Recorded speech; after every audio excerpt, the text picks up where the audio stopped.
This is a sample stat card for Broken Contract. As you can see looking at the card, you've got a bunch of different statistics across the top, special rules, areas for actions, wounds, a bunch of areas here that are labeled in hand, in both hands, on person, concealed. And you've got reroll and initiative draw. And then over here, you've got the remainder of your statistics. Okay, so on this stat card, as I mentioned, across the top you've got some basic statistics. I refer to them as core statistics.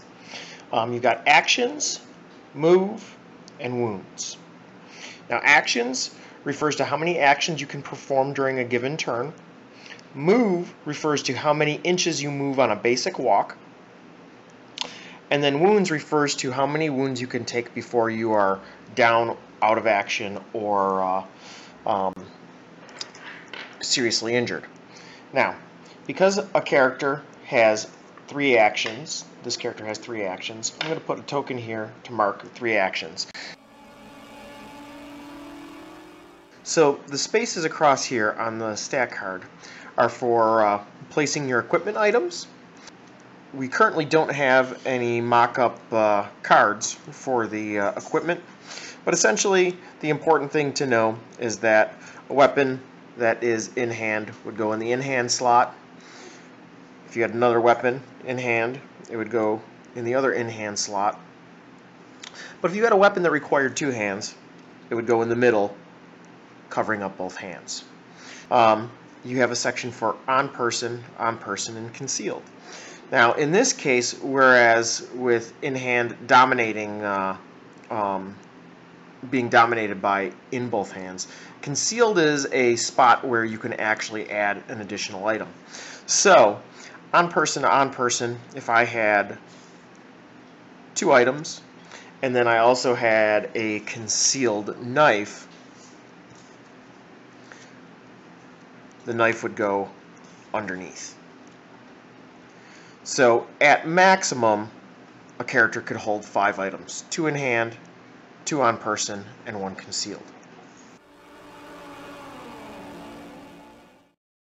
Okay, so currently on the board I have 3 models. So if I had 3 models on the board, I need to have an initiative deck that covers those 3 models, and then also has an additional card for a reroll. Now, what the reroll does is it allows you to, during the course of your turn, you are able to reroll any one check during the game. We'll get to checks later. Okay, so this is a shuffled deck of initiative cards. I'm going to pass them out to each of the characters, and then I'm going to flip them over to see what they reveal. Okay.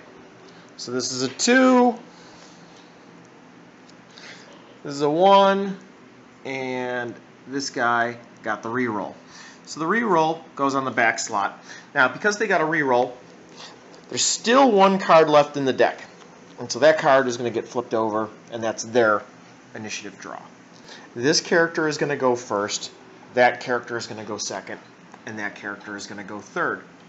And at any point during their turn, they may re-roll 1 check. If they don't use the re-roll during the turn, that re-roll is going to go back into the initiative deck in the following turn. Okay, if we were playing with more models on the table than the 3 that I have shown, you would add the number for however many models are on the table. If, through the course of events, a character gets seriously injured, which means that they're not going to participate anymore in the game, you would then pull the highest card out of the deck and discard it. If another character was added back in, then you'd put that card back into the deck.